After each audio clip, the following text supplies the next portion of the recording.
Oi, eu sou a Camille e hoje eu vou juntar todas as habilidades artísticas que eu não tenho para explicar um pouco sobre a educomunicação para coletivos educadores. A arte de educar através da comunicação sempre esteve presente na sociedade, pois até mesmo o ato de passar uma informação a outras pessoas já é considerada como transmitir o conhecimento que se tem.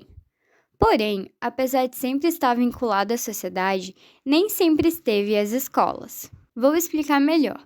No século XX, os meios de comunicação se expandiram e já tínhamos livros, TV, rádio, jornais e, claro, os primeiros passinhos da nossa querida internet. E cá entre nós, hoje em dia é muito difícil não fazer uso dela.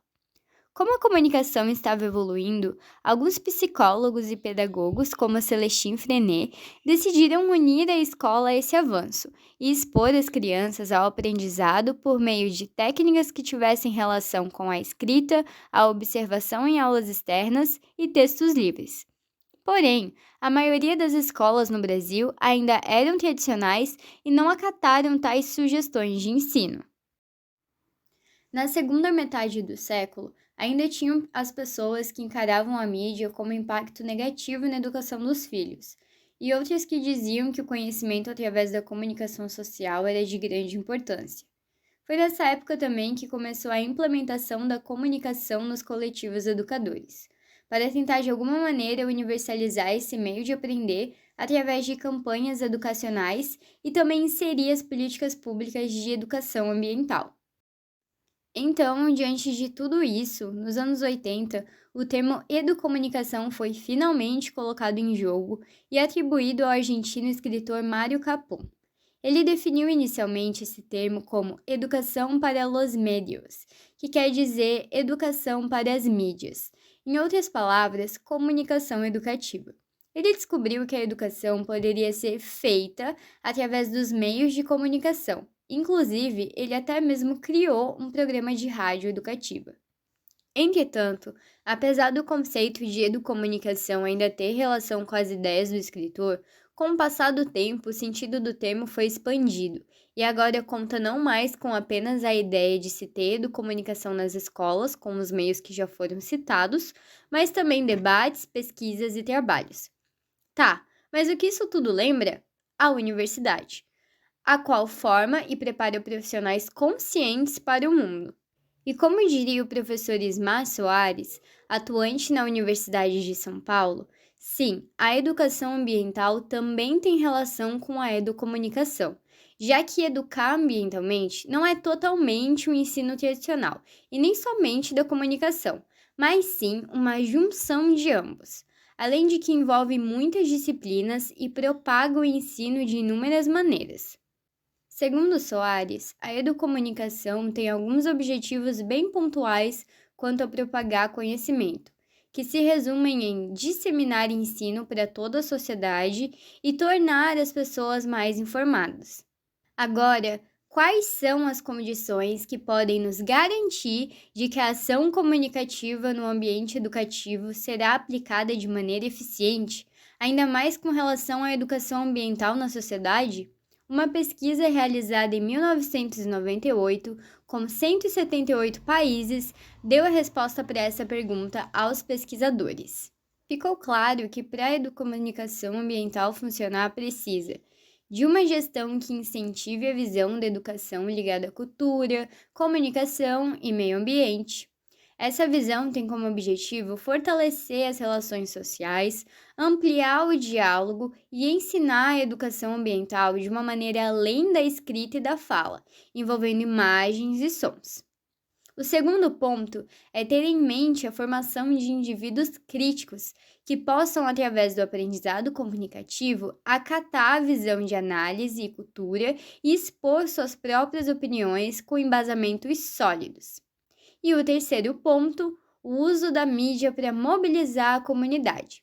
O acesso à informação deveria promover um ecossistema comunicativo, ou seja, a informação deveria atingir todas as comunidades para que cada indivíduo possa ter conhecimento suficiente, através dos recursos que conhecemos, e assim dar voz a todos, e não somente a uma parte isolada da sociedade. Mas, além dos pontos que já foram citados, para a educação ambiental ser ensinada e ser ensinada junto com a comunicação, nós encontramos outro desafio: uma gestão que tenha uma metodologia participativa, porque administrar a educomunicação nesse meio tem bastante obstáculo com relação a como ensinar. Respondendo essa pergunta, os coletivos educadores podem disponibilizar suas pesquisas e materiais em portais ligados a esses conteúdos, além das emissoras de TV e páginas nas redes sociais. Nas redes, podemos nos conectar com um grande número de pessoas, estejam elas perto ou longe de nós, e assim fica mais fácil potencializar os conhecimentos sobre educação ambiental. Além disso, com pessoas diferentes tendo acesso a essas informações, mais linguagens inovadoras e metodologias participativas serão criadas e atingirão cada vez mais um público maior, independente da condição social, grau de instrução ou até mesmo da atuação profissional.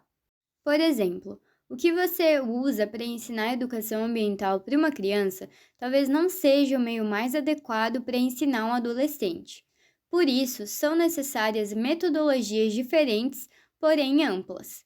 Provavelmente, a criança ficará mais entretida e aprenderá melhor se o ensino envolver brincadeiras. Já um adolescente pode tanto aprender com conteúdos na internet quanto uma aula externa com amigos. Com isso tudo que foi abordado, fica claro que a educomunicação para disseminar a educação ambiental não é de responsabilidade somente dos educadores, mas sim deixar toda a sociedade consciente para que o conhecimento possa ser disseminado. ONGs podem ser montadas e projetos podem ser feitos para que mais pessoas tenham como aprender recursos de ensino na comunicação, utilizando os que estão ao seu alcance e, assim, colaborar com o mundo.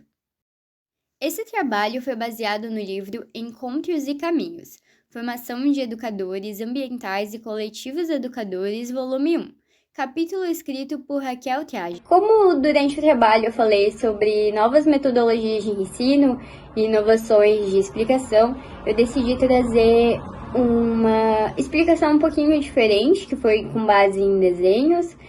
E eu espero que vocês tenham gostado e tenham entendido um pouquinho mais sobre esse tema. E só para esclarecer sobre a questão dos coletivos educadores, nesse trabalho eu representei como sendo uma escola e uma universidade, mas coletivos educadores são todas as instituições que apoiam a educação para a sociedade, que querem transmitir o ensino, ou um grupo de pessoas que são apoiados por essas instituições e que querem transmitir o ensino também.